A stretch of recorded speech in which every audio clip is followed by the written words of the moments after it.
Bienvenue au balado L'Astuce. Vous connaissez le balado L'Astuce où on reçoit pour les conseillers, les planificateurs financiers et les conseillers en placement, on reçoit des experts de l'industrie financière.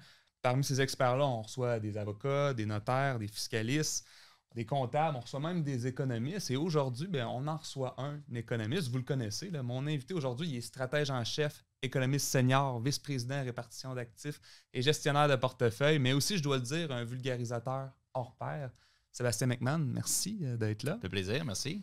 Sébastien, ça fait longtemps que tu es chez IA, là. Ça fait presque 10 ans. Tu me parler un peu de ton parcours, peut-être avant chez IA et maintenant chez IA, parce que tu as évolué pas mal chez IA dans les 10 dernières années. Oui, tout à fait. J'ai commencé comme économiste au ministère des Finances à faire vraiment de la macroéconomie, des modèles de prévision économique, de l'analyse de politique. Donc, c'était une belle école. Après ça, je me suis promené un petit peu. J'ai abouti éventuellement à l'Autorité des marchés financiers pour regarder tout ce qui était de réglementation du système financier canadien, québécois plutôt, l'utilisation des modèles, la gouvernance et tout. Donc, c'était bien. Puis là, j'ai eu une opportunité d'aller rejoindre M. Gignac chez IA en 2013. Quand je suis arrivé, beaucoup d'économie, un petit peu de gestion de portefeuille. Au fur et à mesure qu'on a avancé, la gestion de portefeuille a pris de plus en plus de place. Maintenant, on appelle mon rôle, c'est le même rôle que M. Gignac avait, c'est une continuité. Maintenant, c'est stratège en chef, puisque l'aspect stratégie, de prendre l'économie, de la rendre en action qu'on peut se poser dans un portefeuille, c'est la stratégie, c'est ce qui prend le plus de mon temps.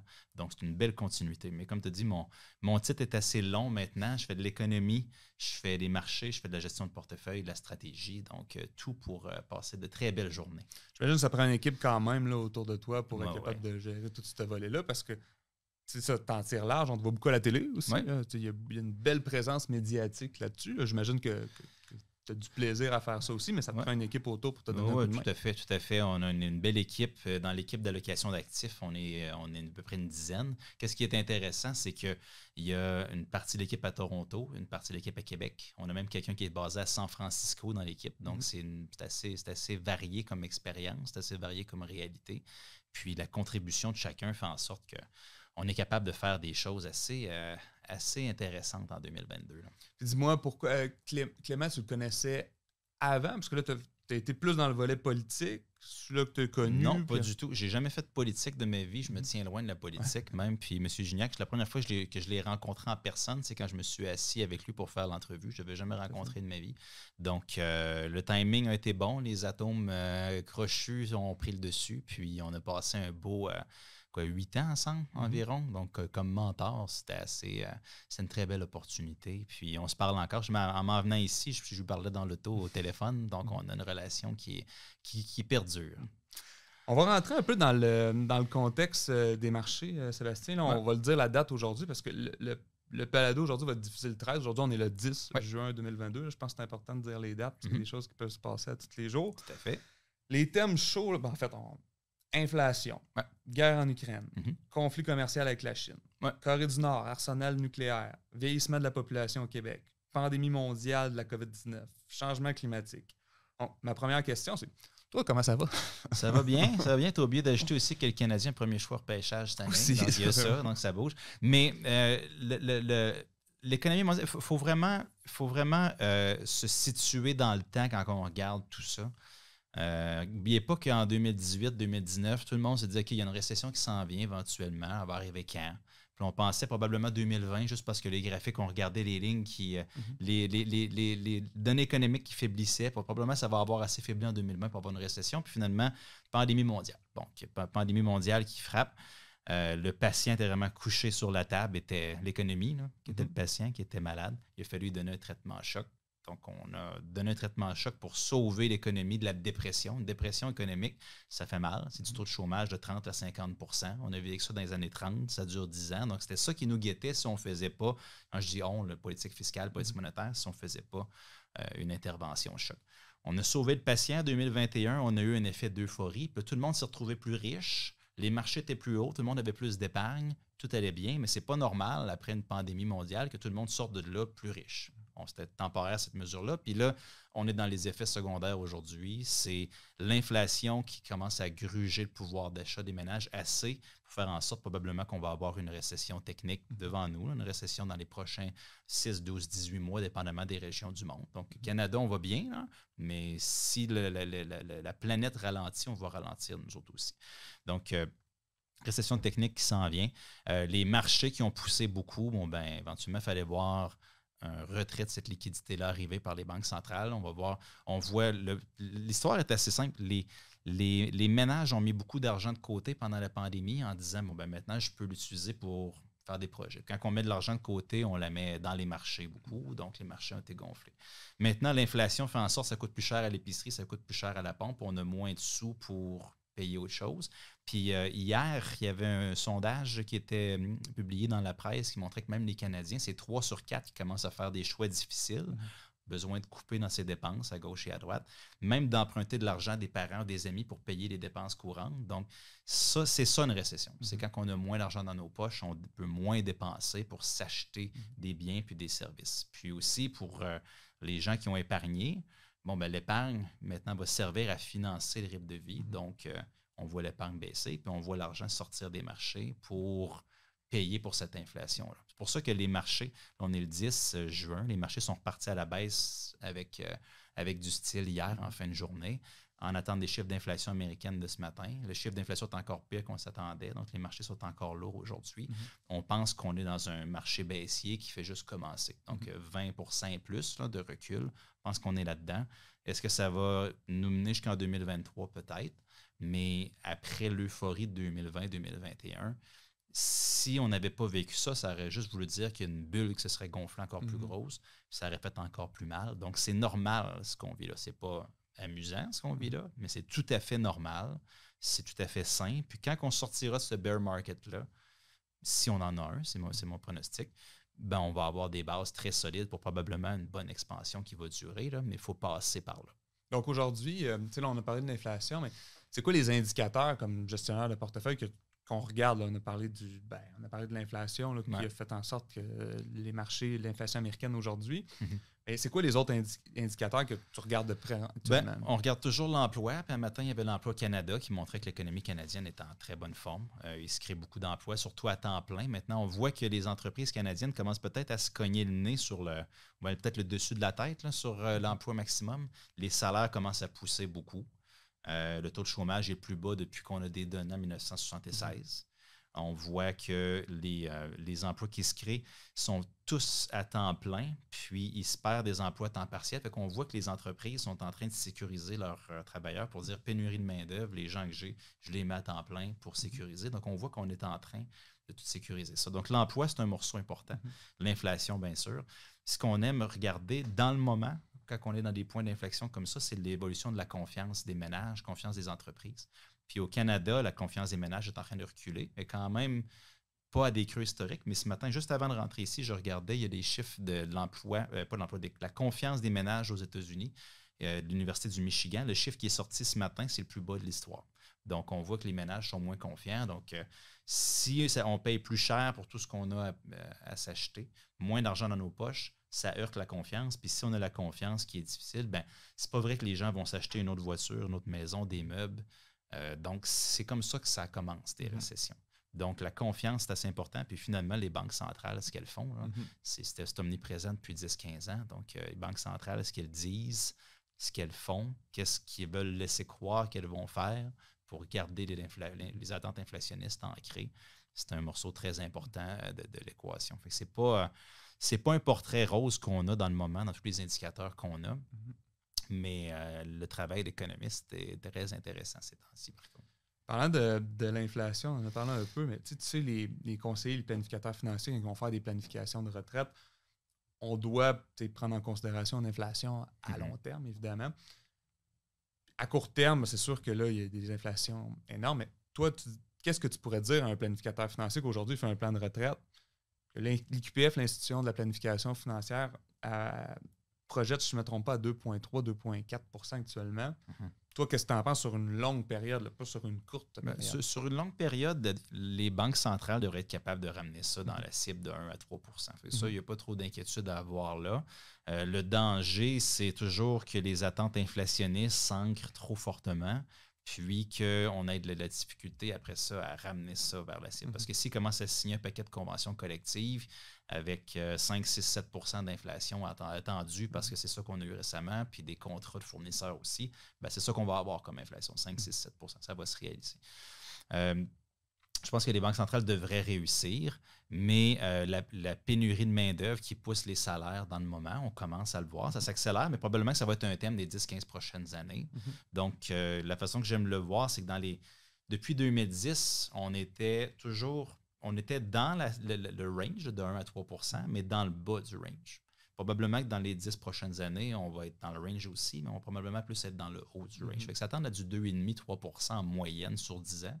C'est ça qui est dans le moment dans les marchés, c'est ça qui est pricé dans les marchés.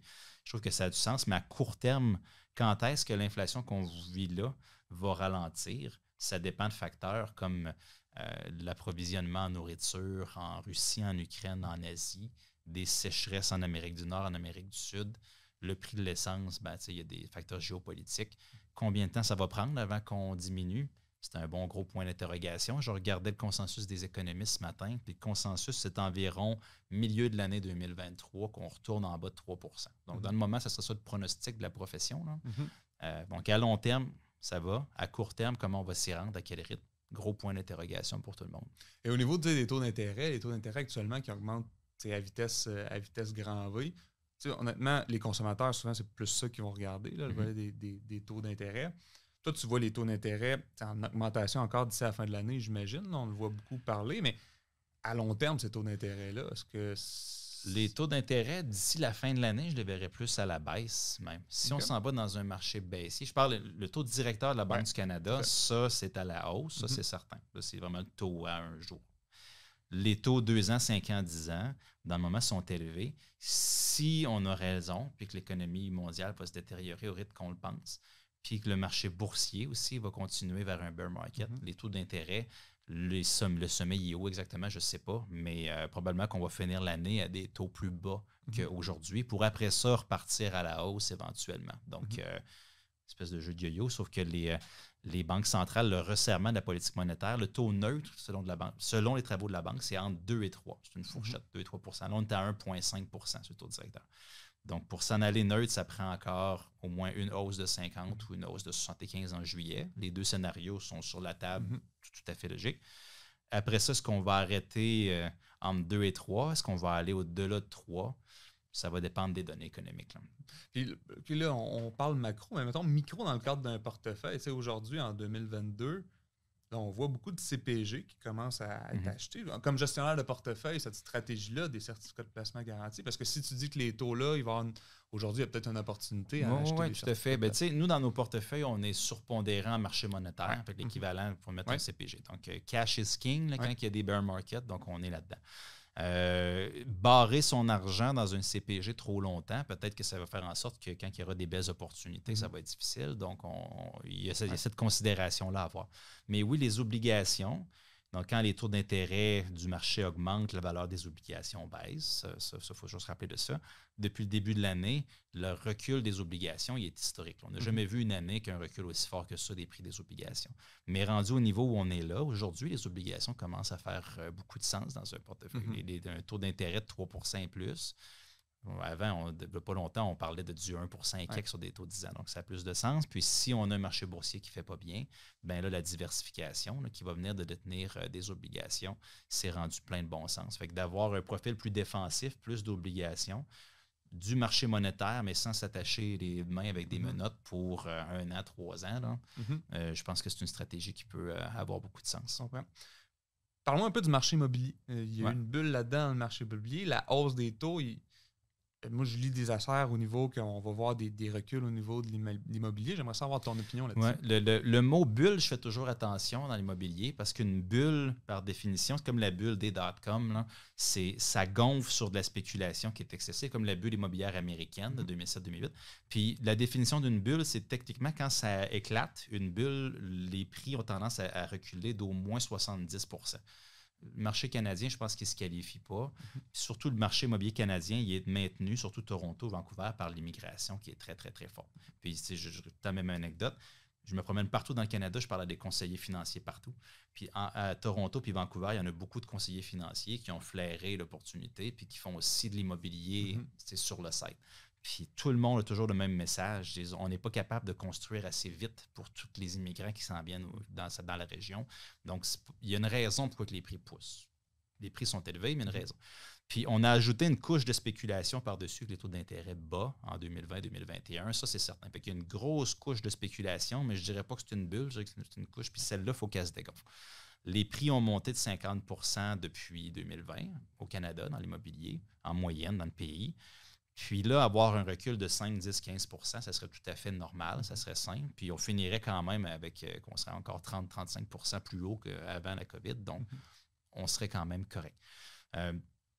Le danger, c'est... Il y avait des statistiques de la Banque du Canada qui est sortie hier. Il y avait la revue du système financier que je recommande tout le temps aux gens qui s'intéressent à l'économie de lire ce que la Banque du Canada sort. Ils font des bonnes études.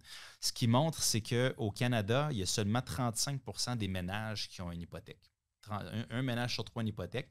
Il y en a un gros morceau que c'est des locataires, donc qui n'ont pas d'hypothèque. Puis il y en a un autre tiers où est-ce que c'est des gens qui ont une maison, mais qui ont payé leur hypothèque déjà, donc il n'y en a plus. Donc c'est juste le tiers des ménages qui ont une hypothèque.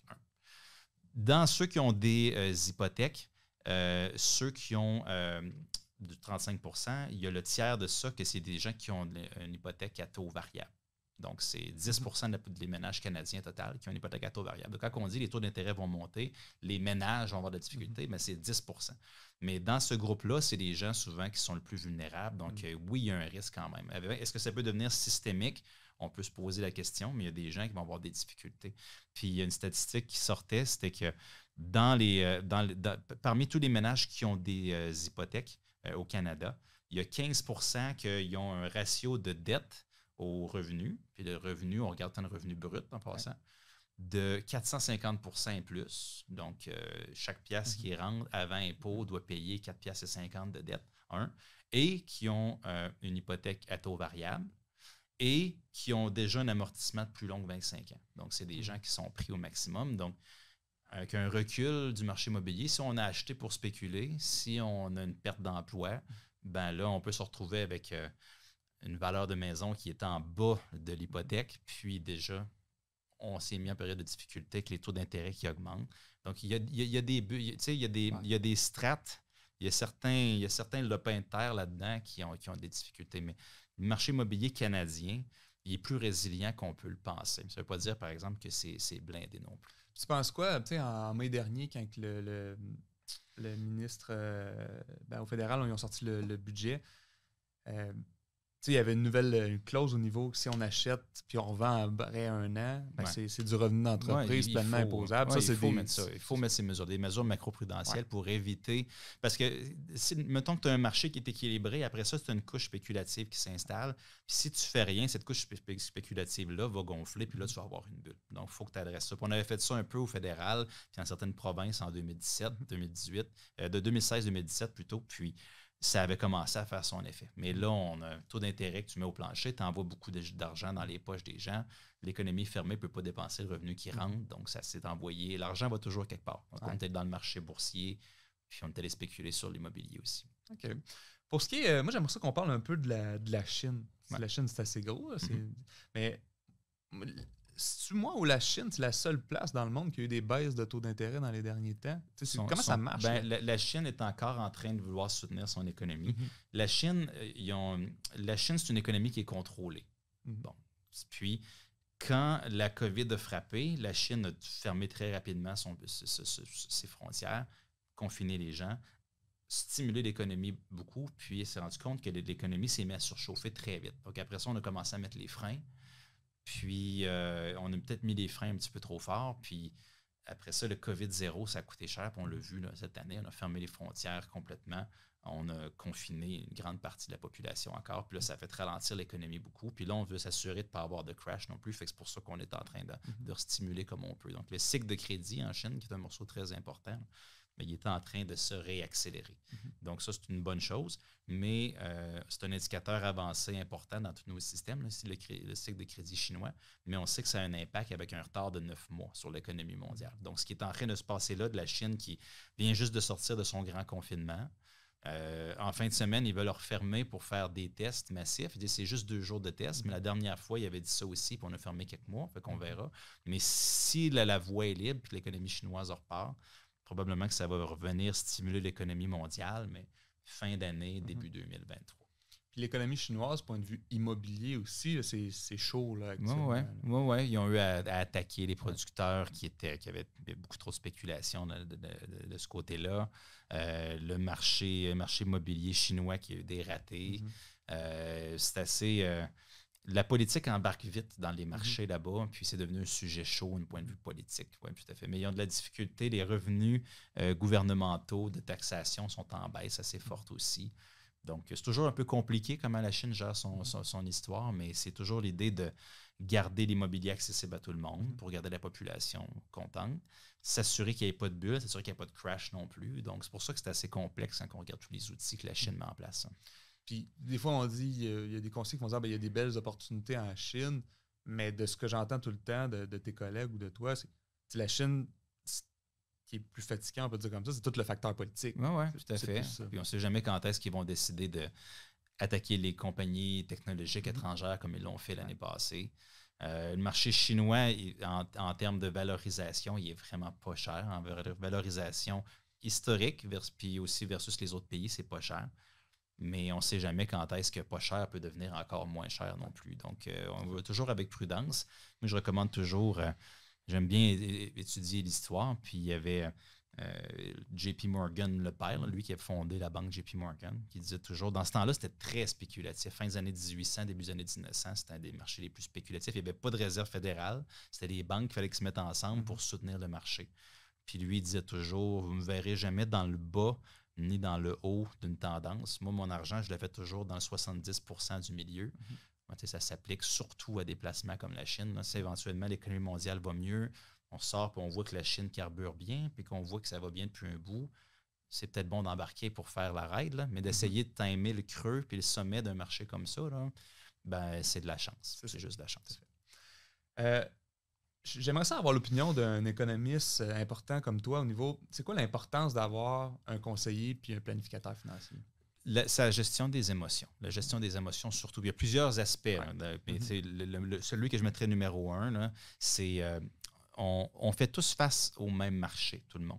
Mais c'est comment on gère nos émotions face au marché qui compte.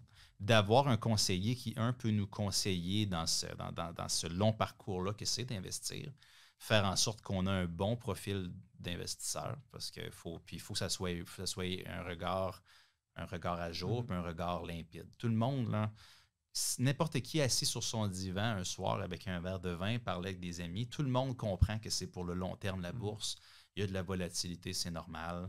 Je passe à travers de ça, mes objectifs sont à long terme, mais tout le monde fait les mêmes erreurs de vouloir embarquer quand ils ont l'impression qu'il y a un party et qu'ils ne sont pas invités au mauvais moment, ou bien je ne peux plus en prendre, le marché est trop reculé, il faut que je vende tout puis cristalliser les pertes au mauvais moment. D'avoir un conseiller qui peut nous accompagner là-dedans pour avoir un profil limpide pour qu'on dorme bien le soir, puis aussi qu'on soit moins impulsif de peser sur le bouton du téléphone pour dire « OK, j'ouvre l'application, je vends, j'achète n'importe quoi », avoir moins des conversations. Ça a une valeur qui est inestimable. Donc, je pense que c'est la raison première. Moi, personnellement, j'en ai un conseiller financier. Puis, je n'investis pas mon propre argent moi-même. Un, parce que je n'ai pas le temps, il faut se le dire. Mais deux, je sais que les pièges sont là. Puis, même si on est un investisseur professionnel, le cycle des émotions guette tout le monde. Donc, c'est plus facile de faire affaire avec un professionnel. Je fais la même chose moi-même. Donc, la technologie peut être justement un problème à long terme là-dessus parce que, mettons que j'ai un robot conseiller, puis qu'on va revenir en mars 2020, ça a été facile de peser sur le piton pour vendre les stocks. Ouais. Là, le marché était bon. Là, je me rends compte, tabarouette, comme tu dis, je ne suis pas dans le party. Je rachète là. Ouais. Et là, aujourd'hui, ben, j'ai encore la facilité de vouloir revendre. Ouais. Cette personne-là, la perte est énorme. Oui, puis aussi, il y a tous les actifs spéculatifs. Les robots conseillers commençaient à dire ben, maintenant, vous pouvez faire des cryptos. Avec nous aussi, vous pouvez faire ci. Mais là, on a l'impression qu'il y a un party là, puis je ne suis pas dedans. Puis un conseiller financier peut nous conseiller puis s'assurer qu'on ne tombe pas dans les pièges les plus faciles. Sébastien, comme toujours, tu as été excellent, surtout très clair. Merci d'être venu. Je suis convaincu que tout le monde a apprécié. Parfait. Merci beaucoup. Merci.